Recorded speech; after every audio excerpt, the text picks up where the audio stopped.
밤마다 내 가슴 위로 올라와 심장 소리를 들으며 잠드는 강아지. 우리는 이 모습을 보며 나를 세상에서 제일 사랑하나 보다 생각합니다. 그런데 이건 사랑의 표현이 아닐 수 있습니다. 오히려 1초라도 떨어지면 불안해서 견딜 수 없는 긴장 상태의 신호일 수 있죠. 왜 가장 편안해 보이는 수면 자세가 실은 가장 불안한 마음의 증거일까요? 강아지는 깊은 잠에 빠져도 청각의 60%가 여전히 깨어 있습니다. 우리가 숙면할 때 완전히 의식을 끄는 것과 달리 녀석들에게 잠은 휴식이 아니라 생존 레이더인 셈입니다. 그리고 놀랍게도 진짜 행복한 강아지는 보호자에게 등을 돌리고 잠듭니다. 엉덩이를 들이밀고 바깥쪽을 바라보며 평화롭게 눕죠. 믿기 어려우신가요? 등을 돌리면 나를 싫어하는 거 아니야? 라고 생각하셨다면 오늘 그 상식이 완전히 뒤집어질 겁니다. 우리는 정반대로 믿고 있었습니다. 내 가슴 위로 올라와 심장 소리를 들으며 잠드는 강아지. 얼굴 바로 옆에 코를 파묻고 숨소리를 맞추는 강아지. 이 모습을 보며 나를 세상에서 제일 사랑하는구나 확신했죠. SNS에 올리면 완전 럽스타그램, 집사바라기 인정이라는 부러운 댓글이 쏟아집니다. 그런데 죄송하지만 그건 사랑이 아닐 확률이 높습니다. 동물행동학자들의 연구 결과는 충격적입니다. 보호자에게 바짝 밀착해서 자는 강아지 중 상당수가 분리불안의 전조 증상을 보이고 있었습니다. 떨어지면 불안하니까 붙어있는 것이지 편안해서 붙어있는 게 아니었던 거죠. 사랑이라고 믿었던 그 밀착은 제발 날 두고 가지 마세요라는 간절한 비명이었습니다. 왜 이런 오해가 생겼을까요? 우리는 인간의 기준으로 강아지를 해석합니다. 사람에게 껴안고 자는 건 친밀함의 표현이니까요. 하지만 강아지의 뇌는 완전히 다르게 설계되어 있습니다. 녀석들에게 잠은 휴식이 아니라 가장 위험한 순간입니다. 눈을 감으면 무방비 상태가 되니까요. 그래서 강아지의 뇌는 잠들어도 완전히 꺼지지 않습니다. 수면 중에도 청각의 60% 이상이 활성화 상태를 유지합니다. 작은 발소리, 낯선 기척에 즉각 반응할 준비가 되어 있죠. 24시간 꺼지지 않는 CCTV와 같습니다. 녀석들에게 어디서 자느냐는 취향이 아닙니다. 지금 이 공간이 안전한가에 대한 본능적 판단의 결과입니다. 즉, 강아지의 수면 위치를 보면 녀석의 속마음이 보입니다. 이 집을 안식처로 느끼는지, 지뢰밭으로 느끼는지, 보호자를 믿는지, 불안해하는지.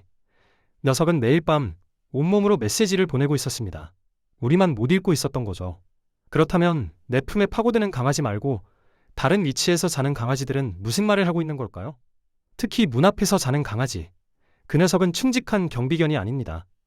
매일 밤 스스로를 갈아넣고 있는 겁니다. 현관문 앞에서 자는 강아지를 보신 적 있나요? 많은 보호자들이 이 모습에 뿌듯해합니다. 우리 강아지가 집을 지키려고 저러는 거야. 충직한 경비견 같다고요. SNS에 올리면 든든하겠다. 진짜 충성견이네 라는 댓글이 달립니다. 그런데 잠깐 이 장면을 다시 보세요. 녀석은 정말 편안해 보이나요? 충격적인 사실을 말씀드리겠습니다. 문 앞에서 자는 강아지는 경비견이 아닙니다. 밤새 망을 보느라 지쳐가는 보초병입니다. 그리고 그 보초 근무는 녀석이 자원한 게 아닙니다. 아무도 대신 서주지 않으니까 스스로 총대를 맨 겁니다. 왜 그럴까요? 문 앞은 집에서 가장 먼저 외부 자극에 노출되는 위치입니다. 엘리베이터 소리, 복도의 발소리, 옆집 문 닫히는 소리. 모든 자극이 가장 직접적으로 들려오는 곳이죠. 여기서 잔다는 것은 내가 1차 방어선을 막겠다고 선언한 것과 같습니다. 문제는 이겁니다. 진짜 편안한 강아지는 보초를 서지 않습니다. 누군가 지켜주고 있으니 나는 푹 자도 돼. 이렇게 믿는 강아지는 굳이 문 앞에서 잠들 이유가 없습니다. 집안 가장 아늑한 곳에서 발 뻗고 자겠죠. 그런데 문 앞을 고집하는 강아지는 그 믿음이 없는 겁니다. 내가 안 지키면 누가 지켜? 내가 해야 해. 이건 보호자의 리더십이 충분히 전달되지 않았다는 신호입니다. 강아지 세계에서 경계 임무는 리더의 몫입니다. 그런데 리더가 그 역할을 안 하니까 서열이 낮은 녀석이 어쩔 수 없이 떠하는 거예요. 강아지 입장에서는 내가 이 집의 마지막 보루인 셈이죠. 이 아이들은 자면서도 쉬지 못합니다. 밖에서 작은 소리만 나도 귀가 쫑긋. 낯선 발소리가 들리면 온몸이 긴장합니다. 램수면에 깊이 빠지지 못하고 얕은 잠만 반복하죠. 몸은 누워있지만 뇌는 밤새 풀가동입니다. 결과가 어떻게 나타날까요? 아침에 일어나도 피곤해 보입니다. 산책을 나가면 유독 예민하게 굴고 작은 자극에도 펄쩍 뛰며 짖습니다. 보호자는 왜 이렇게 신경질이야 라고 타박하지만 진짜 이유는 따로 있었던 거죠. 녀석은 매일 밤 야근을 하고 있었습니다. 수당도 없이, 쉬는 날도 없이. 3살 비숑을 키우는 한 보호자가 이런 말을 했습니다. 우리 강아지가 항상 현관 앞 매트에서 자길래 거기가 좋은가 보다 했어요. 그런데 어느 날 보니까 눈 밑에 다크서클처럼 털색이 변해 있더라고요. 병원 갔더니 만성 스트레스래요. 혹시 우리 집 강아지도 문 앞에서 자고 있지 않나요? 그렇다면 녀석은 지금 나 너무 힘들어라고 매일 밤 말하고 있는 겁니다. 그런데 문 앞보다 더 급한 신호가 있습니다. 갑자기 침대 밑으로 숨는 강아지. 이건 서운해할 때가 아닙니다. 당장 움직여야 합니다. 평소 발치해서 잘 자던 강아지가 어느 날 갑자기 침대 밑으로 들어갑니다. 소파 구석, 옷장 틈, 어둡고 좁은 곳만 찾아다니죠. 불려도 안 나옵니다. 보호자는 고개를 갸웃합니다. 나한테 삐쳤나? 내가 뭘 잘못했지? 혹은 사춘기인가 보다 하며 대수롭지 않게 넘깁니다. 그런데 이 행동 절대 그냥 넘기면 안 됩니다. 결론부터 말씀드리겠습니다. 갑자기 어둠 속으로 숨는 강아지는 비상구조 신호를 보내고 있는 겁니다. 나 지금 어디가 이상해라고 온몸으로 외치고 있는 거예요. 서운해할 때가 아니라 당장 병원에 가야 할 골든타임일 수 있습니다. 왜 아픈 강아지는 숨을까요? 야생의 본능 때문입니다. 자연에서 아픈 동물은 포식자의 첫 번째 타깃이 됩니다. 약해 보이면 잡아먹히니까요. 그래서 아픈 동물들은 본능적으로 가장 어둡고 좁은 곳을 찾아 숨습니다. 약한 모습을 들키지 않으려고요. 수천 년이 지났지만 이 본능은 우리 집 강아지에게도 그대로 남아 있습니다. 문제는 강아지가 아픔을 숨기는데 천재라는 점입니다. 절뚝거릴 정도가 되어야 보호자가 눈치채는 경우가 많죠. 하지만 그 전에 녀석은 이미 행동으로 SOS를 보내고 있었습니다. 슬개골이 삐걱거리거나 배가 살살 아프거나 어딘가 불편한 곳이 있을 때 가장 먼저 나타나는 신호. 바로 은폐형 수면입니다. 실제 사례가 있습니다. 5살 말티즈를 키우는 보호자가 이런 경험을 공유했습니다. 어느 날부터 갑자기 침대 밑에서만 자더라고요. 삐졌나 싶어서 간식으로 꼬셔봤는데 안 나와요. 일주일 뒤에 걸음이 이상해져서 병원 갔더니 슬개골 3기래요. 의사가 그러더라고요. 아마 일주일 전부터 아팠을 거예요. 녀석은 말을 못합니다. 보호자님, 저 무릎이 아파요라고 할 수가 없죠. 대신 행동으로 말합니다. 숨는 겁니다. 가장 어둡고 좁은 곳, 아무도 자신의 약한 모습을 볼 수 없는 곳으로요. 물론 모든 구석 수면이 병의 신호는 아닙니다. 원래 성격이 조용한 강아지도 있고 여름철 시원한 바닥을 찾아 침대 밑으로 들어가는 경우도 있죠. 중요한 건 갑작스러운 변화입니다. 어제까지 내 옆에서 자던 강아지가 오늘 갑자기 어둠 속으로 사라졌다면 반드시 체크해야 합니다. 걸음걸이가 평소와 다르지 않은지, 밥을 잘 먹는지, 만졌을 때 움찔하는 부위가 없는지. 수의사들이 말합니다. 강아지가 아픔을 겉으로 드러낼 때는 이미 상당히 진행된 경우가 많다고요. 하지만 수면 위치의 변화는 그보다 먼저 나타나는 초기 경보입니다. 녀석이 어둠 속으로 숨었다면 그것은 나 좀 살펴봐라는 조용한 비명입니다. 그런데 아픈 게 아닌데도 강아지가 제대로 못 자는 경우가 있습니다. 자다가 한숨을 푹푹 쉬며 이리저리 자리를 옮기는 강아지들. 이 녀석들은 도대체 왜 그러는 걸까요? 범인은 뜻밖의 곳에 있었습니다. 자다가 푹푹 한숨을 쉬며 자리를 옮기는 강아지 있으시죠? 거실에서 자다가 안방으로, 안방에서 다시 현관 쪽으로. 보호자는 더운가? 하고 에어컨을 틀어주지만 녀석은 계속 떠돕니다. 이불 위로 올라갔다가 바닥으로 내려갔다가 밤새 정착을 못하죠. 더위 때문이 아닙니다. 녀석은 도망치고 있는 겁니다. 무엇으로부터? 바로 소음입니다. 우리에게는 들리지 않는 소음. 정확히 말하면 우리는 무시할 수 있지만 강아지는 무시할 수 없는 소음입니다. 충격적인 사실을 말씀드릴게요. 강아지의 청각은 사람보다 약 4배 뛰어납니다. 우리가 듣지 못하는 주파수까지 감지하죠. 우리에게 조용한 밤인 것이 강아지에게는 완전히 다른 세상입니다. 거실에서 은은하게 틀어놓은 TV 소리? 강아지 귀에는 알아들을 수 없는 말소리가 쉴 새 없이 쏟아지는 겁니다. 냉장고의 윙윙거림, 위층 발소리, 스마트폰의 푸른 불빛까지. 우리에게는 배책 소음이지만 강아지에게는 공사장 한복판입니다. 그래서 녀석은 밤새 도망 다닙니다. 조용한 곳을 찾아서요. 하지만 현대 아파트에서 진짜 조용한 곳은 없습니다. 거실로 가면 TV 소리, 안방으로 가면 충전 중인 스마트폰 불빛, 현관 쪽으로 가면 복도 소음. 어딜 가도 완벽한 어둠과 정적은 없죠. 이렇게 쌓이는 것이 수면 빚입니다. 강아지는 하루 12시간에서 14시간의 수면이 필요합니다. 그렇게 많이? 라고 놀라실 수 있는데 이유가 있습니다. 앞서 말씀드렸듯 강아지는 잘 때도 뇌의 상당 부분이 깨어 있습니다. 깊은 잠의 비율이 낮으니 절대적인 수면 시간이 길어야 겨우 회복이 되는 거예요. 그런데 현대 도시 환경은 이 긴 수면을 방해하는 요소로 가득합니다. 낮에는 보호자가 출근하면서 느끼는 분리불안, 밤에는 끊이지 않는 미세한 자극들. 강아지는 깊은 잠을 자지 못한 채 하루하루를 버팁니다. 빚이 쌓이듯 피로가 누적되죠. 한 반려동물 행동 전문가가 이런 실험을 했습니다. 같은 강아지를 두 환경에서 재웠어요. 하나는 거실 한가운데 열린 쿠션, 다른 하나는 천으로 덮인 어두운 캔넬. 결과는 캔넬에서 잔날의 수면 시간이 평균 2.3시간 더 길었고 무엇보다 깊은 수면 구간이 3배 이상 늘어났습니다. 녀석이 밤새 자리를 옮기며 한숨을 쉬는 이유, 이제 아시겠죠? 쉴 곳이 없어서입니다. 진짜로 쉴 수 있는 어둡고 조용한 공간이 집안에 없는 겁니다.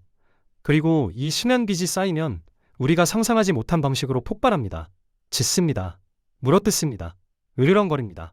산책 중에 다른 강아지만 보면 돌변합니다. 보호자는 머리를 쥐어뜯습니다. 왜 갑자기 이러지? 예전에는 안 그랬는데. 훈련사를 불러보고 유튜브 영상을 찾아보고 간식으로 달래봅니다. 하지만 뭘 해도 안 됩니다. 여기서 충격적인 사실 하나 말씀드리겠습니다. 문제 행동의 80%는 강아지 잘못이 아닙니다. 범인은 따로 있습니다. 바로 수면 부족입니다. 믿기 어려우시죠?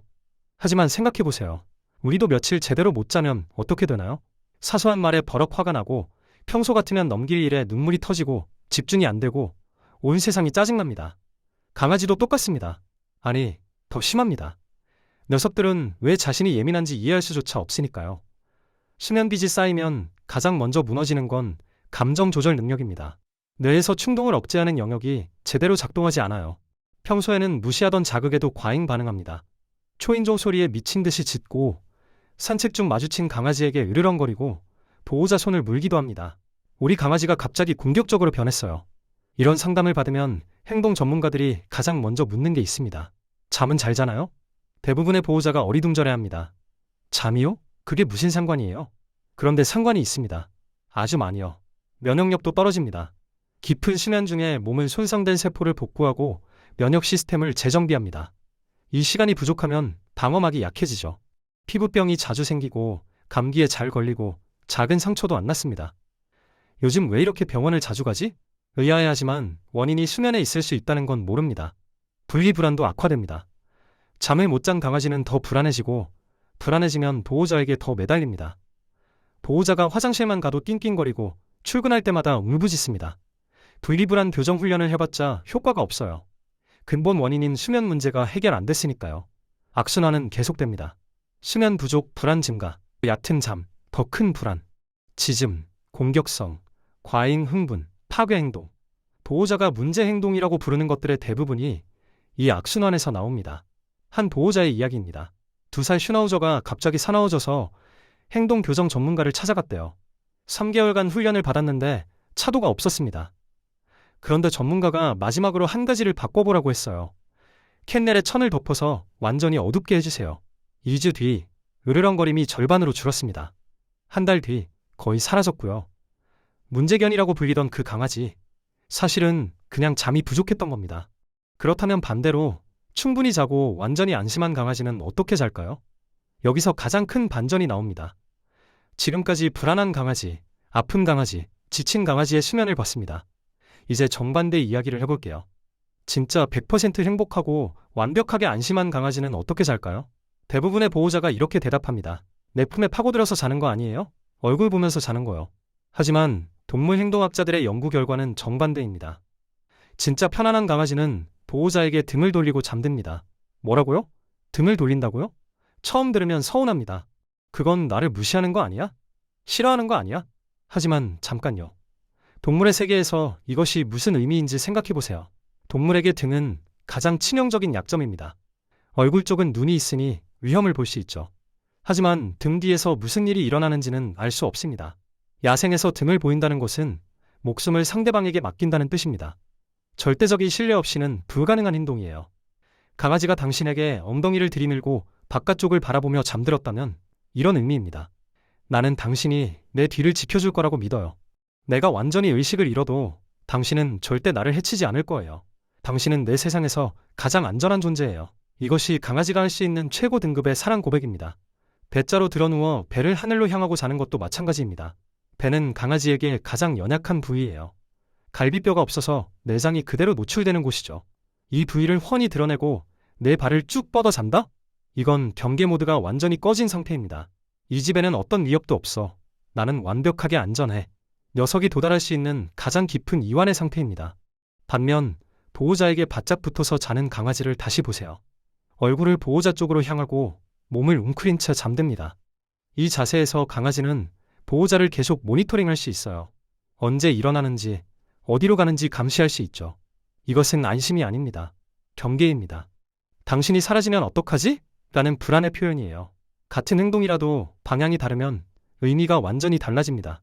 등을 보이면 신뢰, 얼굴을 보이면 감시. 이 차이를 아는 것만으로도 녀석의 마음을 훨씬 정확하게 읽을 수 있습니다. 오늘 밤 강아지가 잠들 때 어느 쪽을 바라보는지 살펴보세요.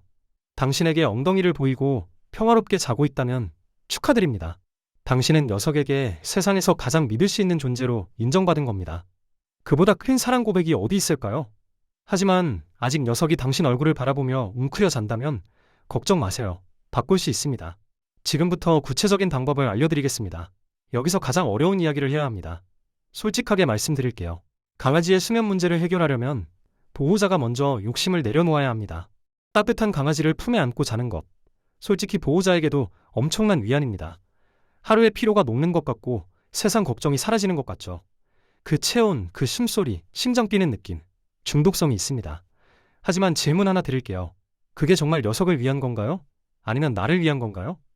녀석이 당신 품에서 자는 이유가 뭔지 다시 생각해 보세요. 정말 편해서인지 아니면 떨어지면 불안해서인지. 후자라면 당신이 녀석을 안고 자는 행위가 오히려 분리불안을 강화하고 있는 겁니다. 매일 밤 넌 나 없이는 안 돼라고 가르치는 셈이에요. 진짜 녀석을 위한다면 혼자서도 안심하고 잘 수 있도록 독립심을 길러줘야 합니다. 구체적인 방법을 알려드릴게요. 첫째, 녀석만의 회복 벙커를 만들어주세요. 캔넬이나 지붕이 있는 하우스가 가장 좋습니다. 캔넬은 감옥 같잖아요 라고 걱정하는 분들이 있는데 강아지 관점에서 적절한 크기의 캔넬은 감옥이 아니라 나만의 동굴입니다. 사방이 막혀 있어야 등 뒤를 걱정하지 않아도 되거든요. 둘째, 위치가 중요합니다. 현관 앞이나 창문 바로 옆처럼 외부 소음이 직접 들어오는 곳은 피하세요.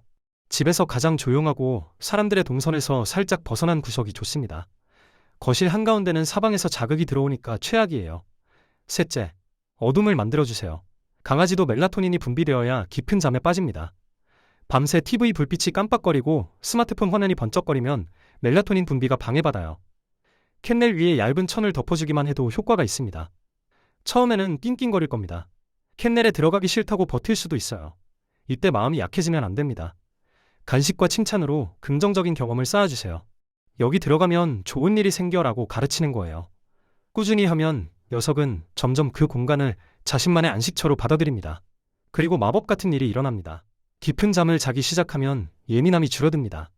지짐이 줄고 공격성이 완화됩니다. 산책할 때 흥분하던 것도 나아지고 분리불안 증상도 호전됩니다.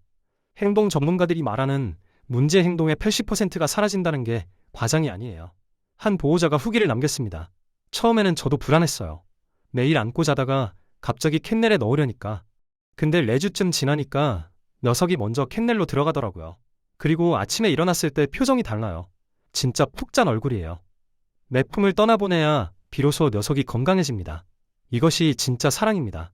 이제 마지막입니다. 오늘 이야기를 정리해 볼게요. 우리는 강아지와 말이 통하지 않는다고 생각합니다. 녀석이 무슨 생각을 하는지, 무엇을 원하는지 알 수 없다고 느끼죠. 그래서 우리 방식대로 해석합니다. 품에 파고들면 사랑, 문 앞에서 자면 충직함, 침대 밑에 숨으면 삐짐. 하지만 오늘 알게 되셨을 겁니다. 전부 틀렸다는 것을요. 강아지는 매일 밤 온몸으로 메시지를 보내고 있었습니다. 어디서 자는지, 어떤 방향을 바라보는지, 어떤 자세로 눕는지. 이 모든 것이 녀석의 언어입니다. 우리만 그 언어를 몰랐을 뿐이죠.